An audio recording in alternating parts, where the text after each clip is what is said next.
Assalamualaikum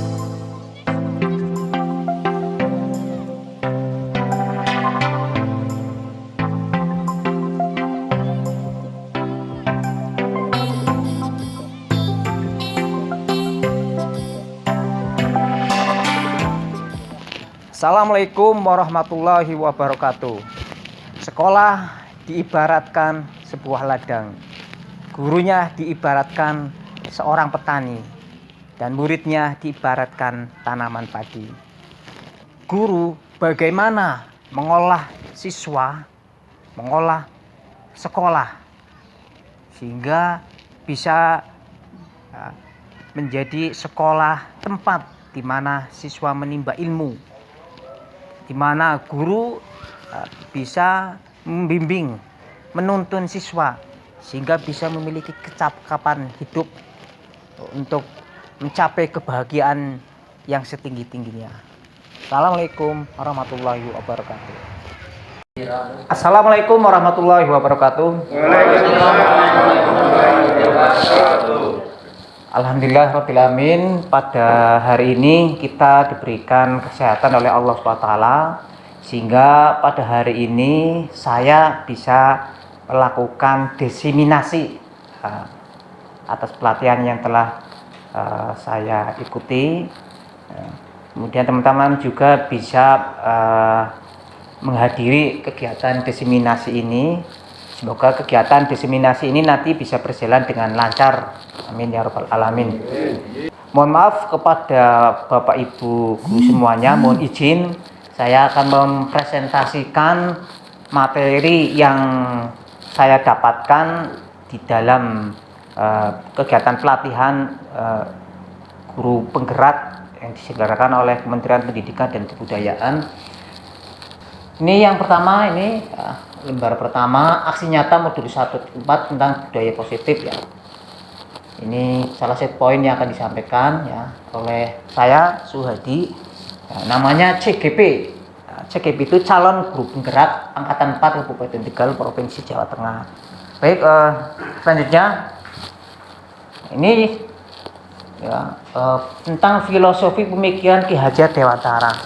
Untuk filosofi pemikiran Ki Hajar Dewantara itu dari dulu sampai dengan sekarang itu tidak ada ketidaksesuaian, artinya sesuai dengan perkembangan zaman pemikiran beliau.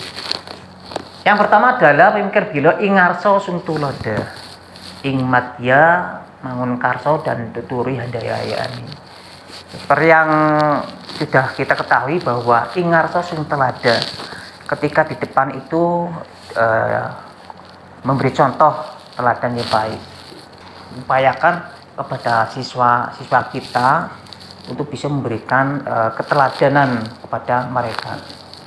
Kemudian yang berikutnya ingan nimat yuman karsa. Ya, ketika siswa itu di dalam pembelajaran itu dia kelihatan itu ada problem atau ada masalah, kita berupaya untuk mendekatinya. Kemudian kita bagaimana memberikan semangat kepada mereka. Tuturi Handayani memberikan dorongan. Kita memberikan dorongan-dorongan pada siswa sehingga siswa yang semangat tambah semangat, yang tidak semangat pun akan memiliki semangat untuk mencapai apa yang diinginkan dalam proses pembelajaran.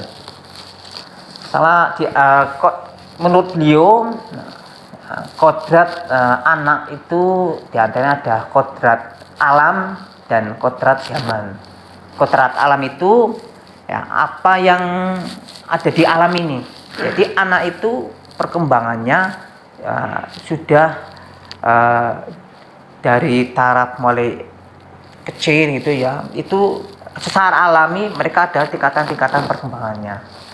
Kemudian kodrat yang berikutnya adalah kodrat zaman. Ya, jadi di dalam proses pembelajaran itu tentu harus mengikuti dengan kodrat zaman, yaitu perkembangan ilmu pengetahuan dan teknologi. Ini kita di dalam proses pembelajaran itu harus menggunakan teknologi, menyesuaikan dengan perkembangan zaman. Jangan sampai kita gaptek istilahnya. Itu menurut beliau kita harus seperti itu.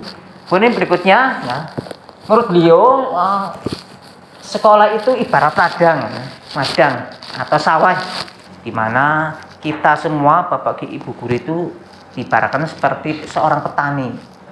Jadi bagaimana siswa itu bisa akan menjadi siswa yang bisa mencapai cita-citanya dengan baik, itu tergantung semuanya itu kita sebagai seorang petani. Nah, itulah kurang lebih posisi kita sebagai guru, bagaimana siswa itu dia tumbuh di dalam sekolah itu. Ketika tumbuh pasti di sana ya ada mungkin rumput-rumput atau hama. Nah, tugas kita bagaimana mereka itu supaya bisa tumbuh kembang ya, dengan sebaik-baiknya, sehingga mereka bisa mencapai cita-cita dan prestasi yang diharapkan setelah keluar dari sekolah begitu. Kemudian berikutnya, budi pekerti diperlukan dalam proses pendidikan. Nah, menurut beliau budi pekerti itu sangat penting sekali dalam proses pendidikan. Nah, kita semuanya memiliki tanggung jawab yang besar pada anak-anak kita, pada murid-murid kita, bagaimana menanamkan nilai-nilai budi pekerti kepada siswa itu. Oleh karena itu, di dalam proses pembelajaran kita, apapun mata pelajaran yang kita ampu, itu kita sampaikan nilai-nilai pendidikan budi pekerti. Lanjut, budaya positif. Kita ambil contoh perbandingan dengan hidup tumbuh-tumbuhan seorang petani. Dalam hakikatnya sama kewajiban dengan seorang pendidik yang menanam padi, ya, misalnya hanya dapat menuntun tumbuhnya padi. Ia dapat memperbaiki kondisi tanah, memelihara tanaman padi, memberi pupuk dan air, membasmi ulat-ulat atau jamur-jamur yang mengganggu hidup tanaman padi dan sebagainya. Dalam mewujudkan budaya positif di sekolah, maka harus senantiasa berkolaborasi, ya, berkolaborasi dengan semua pihak. Nah, dengan semua pihak, diantaranya itu dengan kepala sekolah, kemudian dengan sesama guru, kemudian murid, kemudian juga ada komite sekolah, kemudian ada security, kemudian petugas kebersihan, kemudian wakil kepala sekolah, tenaga administrasi, kemudian kepala PU dan sebagainya yang ada di lingkungan sekolah maupun di luar lingkungan sekolah. Yang pertama adalah menganalisis kebutuhan murid, kemudian berikutnya merancang dan menerapkan kesepakatan budaya positif kelas bersama murid, kemudian berkolaborasi untuk menerapkan kesepakatan kelas, kemudian melakukan kontrol oleh guru dan disiplin positif gitu. Di dalam pembelajaran di sekolah, Bapak Ibu, saya yang selama ini ada itu ada namanya peraturan sekolah atau peraturan di kelas itu. Nanti kalau ke depan ya, yang saya dapatkan itu namanya kesepakatan kelas ya. Bedanya antara peraturan kelas dengan kesepakatan kelas, peraturan sekolah itu kan rinci sekali, panjang lebar, kemudian ada hukuman ada hukuman dan sanksi gitu. Tapi untuk depan itu namanya bukan, sudah dirubah paradigma pendidikannya, itu dengan kesepakatan kelas. Misalnya saja apa? Kesepakatan kelas itu misalnya menghormati. Menghormati ini bagaimana ya? Siswa dengan siswa di kelas itu menghormati dengan siswa, kemudian menghormati guru. Menghormati guru yang mengajar di kelas, menghormati warga sekolah. Intinya menghormati gitu. Nanti kemudian ketika ada yang melanggar dari kesepakatan kelas, nanti kemudian diberikan namanya restitusi. Nanti akan kita bahas dalam materi berikutnya lagi. Lanjut, Pak. Perubahan paradigma, ya, perubahan paradigma dari stimulus respon ke teori kontrol. Teori kontrol, bisakah kita mengontrol seseorang? Bisakah pertanyaannya, bisakah kita mengontrol seseorang? Gimana Pak? Apakah kita bisa mengontrol seseorang? Ya. Memang selama ini kita dalam pikiran kita itu menganggap bahwa kita itu bisa mengontrol orang begitu, mengontrol siswa, mengontrol anak-anak kita begitu. Tetapi dalam proses paradigma pendidikan ini kita akan lihat apakah kita bisa mengontrol orang lain ataukah tidak itu. stimulus responnya, kita mencoba mengubah orang agar berpandangan sama dengan kita. Jadi selama ini kan kita menganggap ya itu kita bisa mengubah orang lain, cara berpikirnya dan sebagainya untuk bisa mengikuti pemikiran kita begitu. Tapi dengan teori kontrol kita berusaha memahami pandangan orang lain tentang dunia begitu. Nah, bagaimana dalam proses pembelajaran itu? Dalam proses pembelajaran itu, ketika siswa ada yang melakukan sesuatu yang perlu perhatian kita atau menurut kita ada yang salah begitu, maka di dalam teori kontrol ini kita tidak melakukan sesuatu bagaimana siswa itu mengikuti kita, tetapi bagaimana kita memahami siswa itu, apa yang menjadi pemikiran siswa, apa menjadi alasan siswa, kenapa melakukan seperti itu, kemudian kita mengarahkan bagaimana yang lebih baik siswa yang dilakukan siswa itu. Kemudian berikutnya, perilaku buruk dilihat sebagai suatu kesalahan. Kita selama ini di dalam proses pembelajaran kadang kalau siswa itu melakukan sesuatu yang menurut kita kurang bagus itu sebagai sebuah kesalahan begitu ya. Sebuah kesalahan. Tetapi dalam teori kontrol itu semua perilaku itu memiliki tujuan. Siswa melakukan sesuatu itu memiliki tujuan.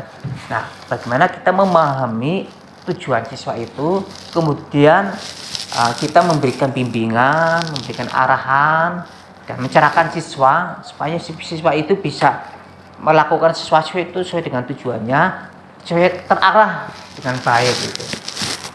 Kemudian berikutnya, orang lain bisa mengontrol saya. Ya, selama ini kita berpikiran orang lain itu bisa mengontrol saya gitu.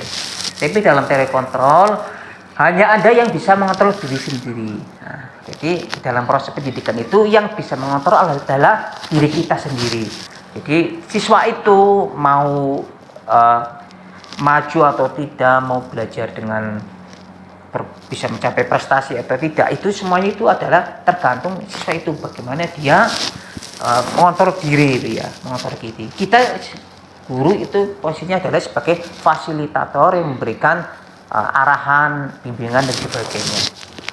Kemudian pemaksaan ada pada saat rujukan gagal. Nah, kita kadang ketika dalam proses pendidikan ya, ketika siswa tidak mengikuti kita itu tidak bisa, ketika kita tidak bisa membimbing ya, gagal membimbing, kita tidak mudah melakukan memberikan paksaan atau ancaman atau sanksi gitu. Nah, ini yang kadang harus kita rubah dengan teori kontrol, yaitu dengan kolaborasi dan konsensus menciptakan pilihan-pilihan baru. Kolaborasi itu dengan siapa? Kita bekerja sama dengan pihak-pihak terkait seperti BK, bimbingan konseling, kemudian wali kelas dan sebagainya. Yang berikutnya, model berpikir menang kalah. Nah, ada satu siswa yang dia itu disenangkan, ada pihak lain itu yang terasa dikecewakan itu.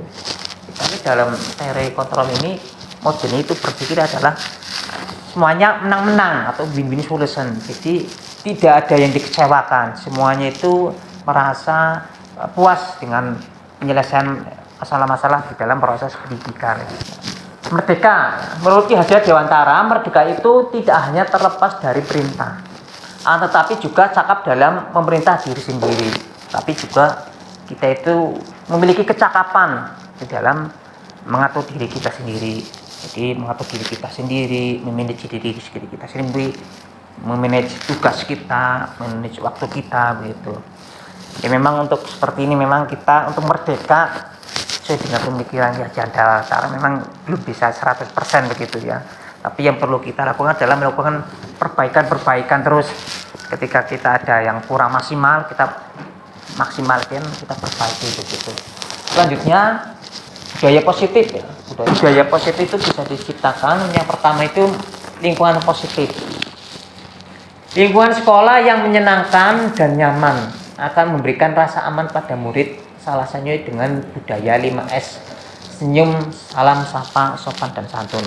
Jadi kita menciptakan budaya positif, yaitu dengan menciptakan sekolah yang menyenangkan, sebuah pembelajaran yang menyenangkan dan juga aman bagi anak-anak kita itu. Kemudian berikutnya, membentuk keyakinan kelas ya, keyakinan kelas atau kesepakatan kelas. Jadi menciptakan budaya positif itu membentuk keyakinan kelas.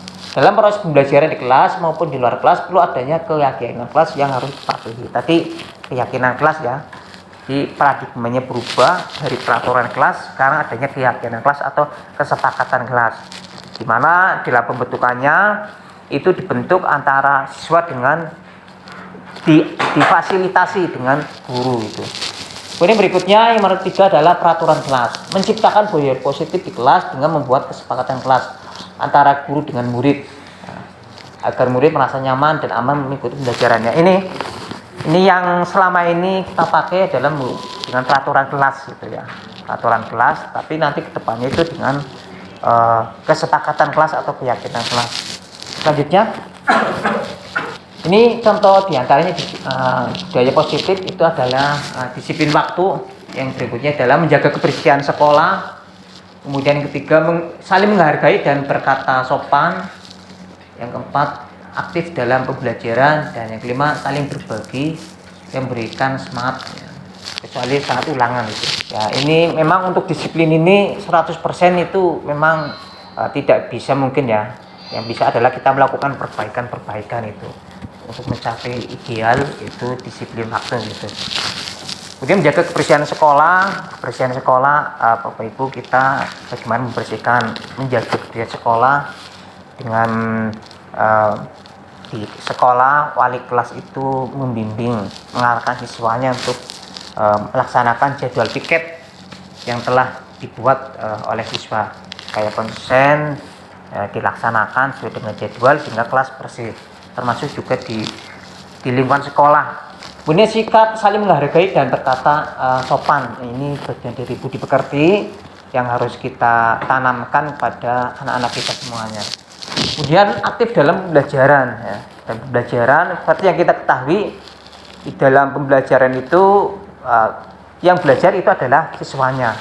Kita semuanya guru itu adalah sebagai fasilitator gitu. Bagaimana siswa itu aktif dalam pembelajaran, maka sebisa mungkin kita melakukan inovasi, melakukan kreativitas di dalam proses pembelajaran. Kemudian saling berbagi dan memberikan semangat ya, memberikan semangat kepada siswa. Jadi siswa lain itu memberikan semangat, kemudian guru juga memberikan semangat pada siswa supaya siswa memiliki semangat di dalam proses belajar. Lanjut, keyakinan atau kegiatan pendalaman ya, keyakinan kelas. Bagaimana ya, kami meyakini bahwa sangat penting untuk menghormati semua orang dan barang milik orang lain. Ini ada di sana ada ranah terdengar, kemudian ada ranah terlihat, kemudian ada ranah berperilaku gitu. Kemudian bekerja ya, kami meyakini bahwa sangat penting untuk mengerjakan segala pekerjaan atau mengikuti kegiatan yang telah ditugaskan. Kemudian berikutnya diterima dan dimiliki. Kami meyakini bahwa sangat penting untuk merasa diterima pada suatu kelompok dan saling peduli satu dengan yang lainnya. Jadi kita di dalam proses belajar itu, ketika misalnya ada siswa di dalam proses pembelajaran itu dibully oleh temannya atau dilihat dan sebagainya. Nah, bagaimana kita kepada siswa itu untuk memahamkan bahwa pentingnya sikap saling menghormati dengan siswa, kemudian untuk bisa menerima temannya dengan segala kelebihan dan kekurangannya. Lanjut, kebutuhan dasar manusia, Bapak Ibu sekalian, itu ada 5. Yang pertama itu adalah cinta dan kasih sayang ya, cinta dan kasih sayang, rasa memiliki dan dimiliki.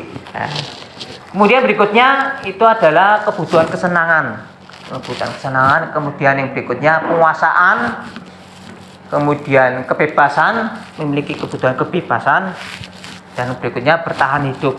Nah, selanjutnya Bapak Ibu, ini ada contoh sebuah kondisi ya, sebuah kondisi di mana siswa ini memerlukan sebuah kebutuhan. Nah, menurut Bapak Ibu ini termasuk kebutuhan yang mana? Ibu guru bilang, aku tidak boleh bersenandung sewaktu mengerjakan tugas. Nah, katanya kelas harus tenang, tidak ada suara. Padahal kan aku suka dengan aku suka dan senang menyanyi. Di dalam proses belajar kita kadang melihatnya siswa sedang mengerjakan tugas sambil menyanyi.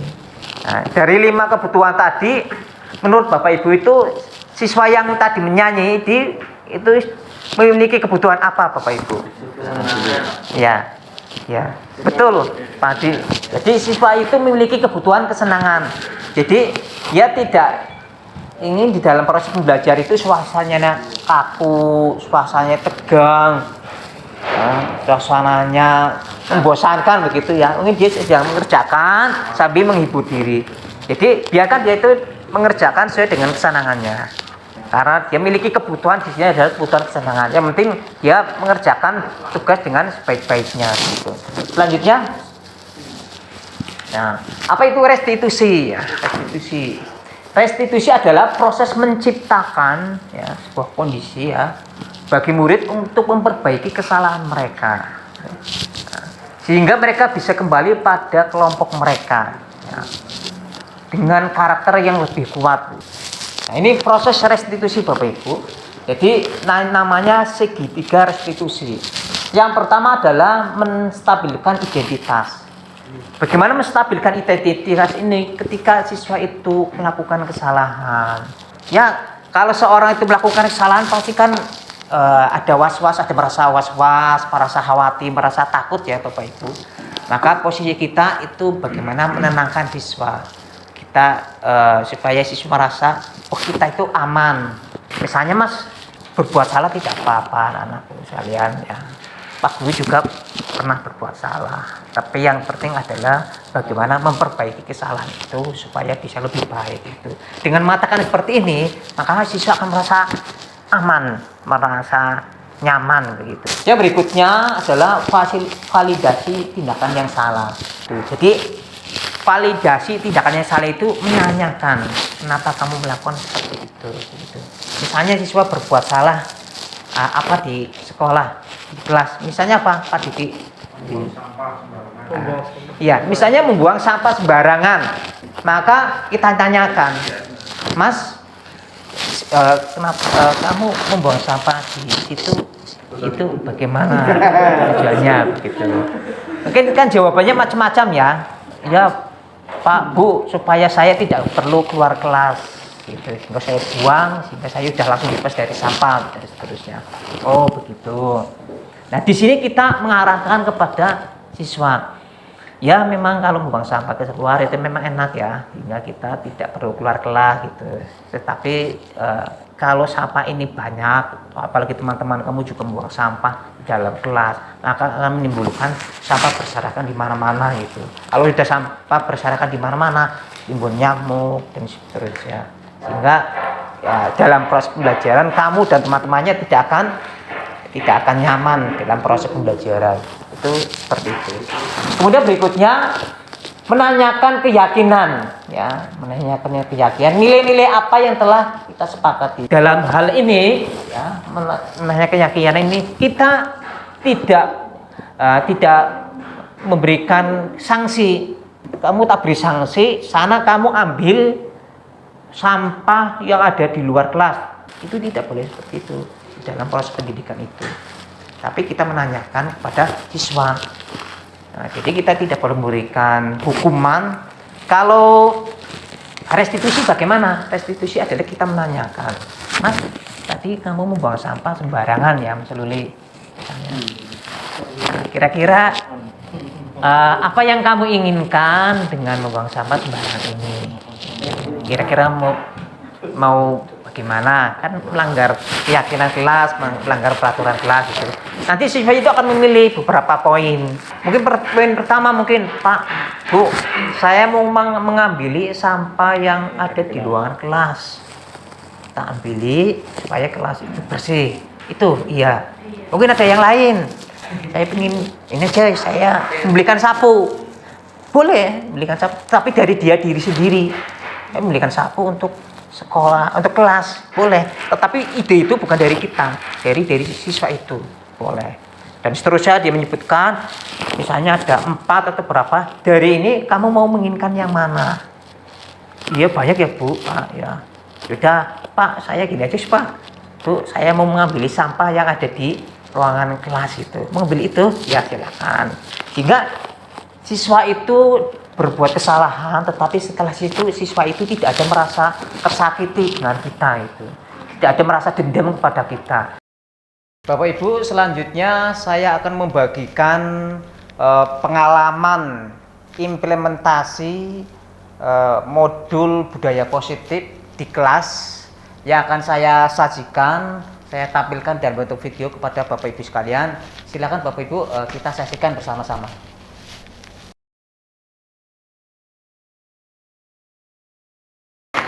Assalamualaikum. Waalaikumsalam warahmatullahi wabarakatuh.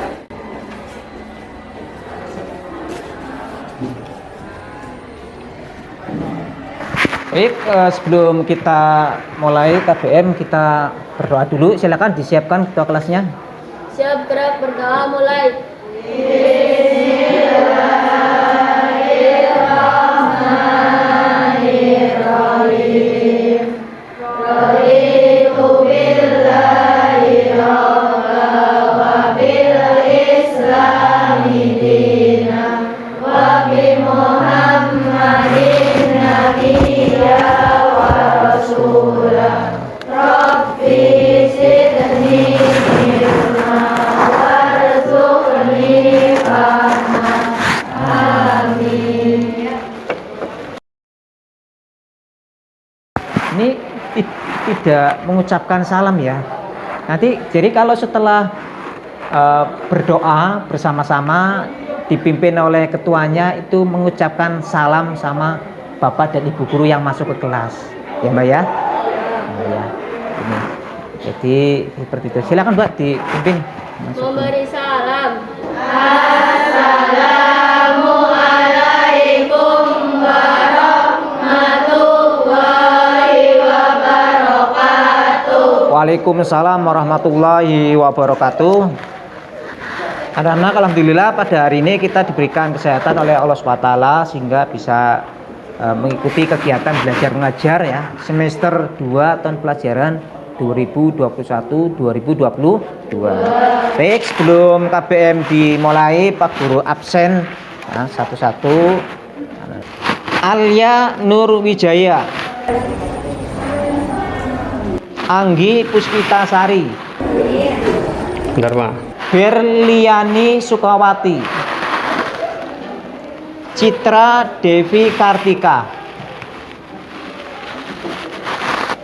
Citra Dewi Cynthia. Oke, karena sekalian kita mulai ya. Setelah di absen, alhamdulillah semuanya hadir semua ya. Sehat semua. Oke, pada kesempatan ini Pak Guru mengajar kalian ya. Kita sebelum pembelajaran kita akan membentuk namanya keyakinan kelas. Keyakinan kelas. Jadi kalau paradigma yang lama itu ada namanya peraturan kelas. Peraturan kelas. Nanti untuk paradigma depan itu ya, yang kita terapkan di kelas ya di sekolah itu ada namanya keyakinan kelas. Baik, kita buat keyakinan kelas dengan nanti Pak Guru menuliskan, kamu menyebutkan keyakinan kelas itu ya apa saja yang menjadi kesepakatan kalian untuk ditaati bersama-sama ya. Oke, keyakinan kelas. Oke, keyakinan kelas kira-kira yang akan disepakati dalam pelajaran Pak Guru juga mungkin di pelajaran yang lainnya. Nanti kamu apa saja? Yang pertama apa? Oh iya, menghormati warga sekolah. Menghormati warga sekolah. Nomor 2, Memakai seragam sekolah. oh, memakai seragam sekolah bisa ya, memakai seragam sekolah. 3, kira-kira apa? Ya, Mengikuti KBM dengan baik. mengikuti KBM dengan baik ya juga. Baik, kan sekalian, tadi kalian sudah menyebutkan membuat ya keyakinan kelas. Ternyata itu dibuat cuma ada 7 ya. Cuma ada 7 keyakinan kelas ini yang nanti akan menjadi kesepakatan kelas ya di dalam kamu mengikuti KBM supaya berjalan dengan lancar di semua mata pelajaran ya. Oke, nah, ini semoga ini bisa ditaati bersama-sama keyakinan kelas ini ya.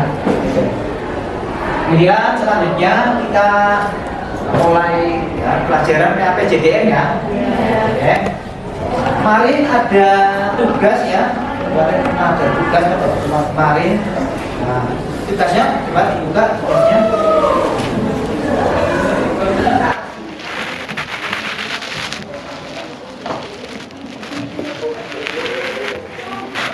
Kamu tidak mengerjakan tugas ya, Mbak? Tidak mengerjakan ya? Tidak mengerjakan tugas. Kenapa tidak mengerjakan tugas, Mbak? Lupa.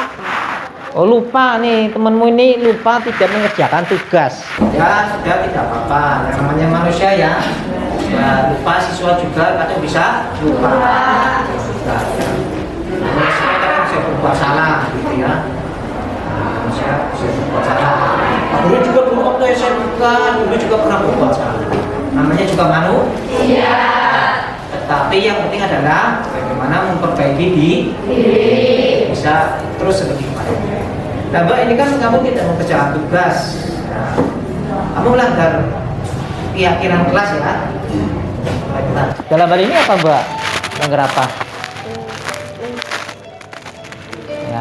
Ya, nomor 3 berarti mengikuti KBN dengan baik. Ini tidak mengerjakan tugas, berarti sama saja tidak mengikuti KBN dengan baik. Ya. Nanti yang akan dilakukan Mbaknya apa, Mbak? Kita mengerjakan tugas. Mengerjakan tugas susulan. Nah, mau mengerjakan tugas susulan. Mungkin yang lain ada lagi? Berjanji Oh ya, membuat perjanjian tidak akan mengulangi lagi, tidak mengerjakan. Nah, dari dua ini yang mau ini dilakukan apa? Semuanya atau salah satu atau apa? semuanya. Oh, semuanya. Oh, nanti ya mau mengerjakan tugas susulan juga membuat surat pernyataan. Ya udah, nanti semoga bisa lebih baik lagi ya, Mbak ya. Amin ya. Oke, kan sekalian, kita bahas ya bagaimana cara mencatat dari transaksi ke dalam jurnal ya, hingga bisa ya mana lambat ya. Ini kita padahal sudah berlangsung 1 jam ya KBM lambat. Lalu terlambat kenapa? Itu Pak, tadi malam nonton TV, terus main HP sampai jam 10. Ya, kamu terlambat ya mengerjakan. Ya, kau tadi nonton TV. Nah, kamu Habis ke rumahnya pulang jam 11, terus habis itu ngerjain PR matematika. sampai jam berapa?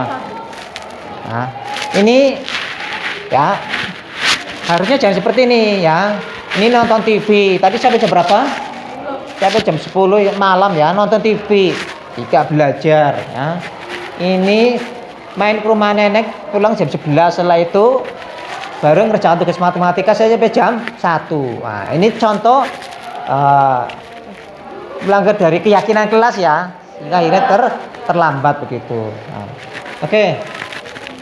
Yang mau kira-kira melanggar keyakinan kelas apa ini? Ketertiban. Nah, ketertiban kelas ya, ketertiban kelas karena terlambat ya. Oke. Ya udah, tidak apa-apa, yang penting kamu berusaha memperbaiki diri ya, berusaha memperbaiki diri supaya bisa lebih baik lagi ya. Ketika melakukan kesalahan tidak apa-apa, yang namanya juga manusia, tapi yang penting berusaha untuk selalu memperbaiki diri ya. Nah, dari kamu ini kamu akan dilakukan apa? Oh ya, tidak tidur malam lagi ya. Ya, bisa tidak tidur malam lagi ya, bolehlah. Habis isya mengerjakan tugas, kemudian tidur jam sampai malam-malam ya. Ya ya tadi sampai tidur jam 1 ya, jangan sampai ya. Itu kamu apa? Ya, kamu tidak akan tidur malam. Tidak main ke rumah Mbah lagi ya. Ya. Jadi boleh main ke rumah Mbah, simbahnya boleh, tetapi diatur. Ya, bisa siangnya sehingga tidak lambat seperti ini. Kalau habis isya ya waktunya efektif untuk mempersiapkan besok pelajarannya. Kalau ada tugas dikerjakan. Tidurnya jangan sampai malam-malam ya. Oke Mbak, silakan masuk kelas. Ya, silakan duduk nanti ikuti pelajaran dengan sebaik-baiknya ya. Oke, silakan masuk kelas. Oke, silakan. Demikian cukup nih Bapak Ibu ya. Terima kasih teman-teman semuanya atas kesediaannya makan waktu. Semoga semuanya menjadi amal kebaikan. Jadi tambahan ilmu yang bermanfaat bagi teman-teman semuanya. Bila ada kurangnya, assalamualaikum warahmatullahi wabarakatuh.